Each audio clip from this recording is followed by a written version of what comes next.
les organisations de la société civile Forces Vives et mouvements citoyens de la province du Haut-Toué. Ici, le 3 février 2025. À M. le leader général militaire près la haute cour militaire à Kinshasa. Monsieur le leader général, objet, dénonciation pour crimes de guerre et crimes contre l'humanité à charge de M. Corneille Nangaa Yobelo. Nous, membres des sociétés civiles, forces vives et mouvements citoyens de la province du Haut-Toué, portons à votre attention des allégations graves concernant M. Corneille Nangaa Yobelo, ayant une résidence sur le boulevard Massis André, dans la ville d'Issiro, qui a dirigé des opérations ayant entraîné des violations flagrantes du droit international humanitaire, lesquelles opérations sont susceptibles des crimes de guerre et des crimes contre l'humanité. Les actions de son mouvement rebelle dénommé Alliance Fleuve Congo, AFC Bar M23, ont conduit à une situation de violence prolongée dans la région est de la République démocratique du Congo. 1. Présentation des faits. Au cours de l'année 2024 jusqu'en janvier 2025, le mouvement de l'AFC Bar M23, agissant pour les comptes du Rwanda, a ordonné des attaques militaires en parfaite connaissance des conséquences que ces opérations auraient sur les populations civiles. Plus précisément, il lui est imputé les faits suivants. Des attaques intentionnelles sur les civils.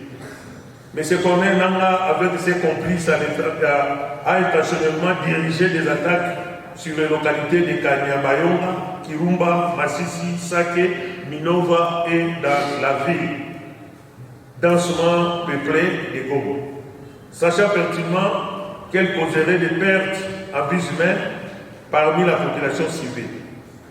Ainsi a-t-on déploré des milliers de morts parmi les civils dans la ville de Goma à partir du 25 janvier 2025. Ces actions contreviennent aux conventions de Genève et à d'autres normes de protection des civils en temps de conflit, notamment les traités de Rome, de la Cour pénale internationale et le Code pénal congolais. De l'exécution des combattants désarmés. Il a été rapporté, entre autres, le fait pour les précités et ses complices d'être impliqués dans la ville de Goma, aux dates précisées ci haut, dans la mise à mort ou le blessement des combattants qui avaient déjà déposé les armes. Ce qui constitue une violation directe des principes fondamentaux des distinctions et de proportionnalité dans les conflits armés. Des attaques délibérées contre les civils non combattants et le casque bleu de la MONUSCO ainsi que d'autres forces de la sous-région. Il a été rapporté que dans la ville de Goma, des attaques ont été menées de manière intentionnelle contre des populations civiles ne participant pas aux hostilités, ce qui est non seulement immoral, mais aussi illégal. Oubliant que cette ville constitue un abri de milliers de déplacés de la guerre qui frappent la région depuis des décennies. Les mêmes attaques, a-t-on appris, ont été dirigées contre les éléments des casques bleus de la MONUSCO en mission de la paix dans le pays ainsi que des forces de sécurité de la sous-région, coûtant ainsi la vie de certains d'entre eux. Du pillage. Des rapports font état de pillage systématique des localités conquises et de la ville de Goma, conduisant ainsi à la dégradation des conditions de vie et à la violation des droits humains. De l'utilisation de la famine comme arme de guerre.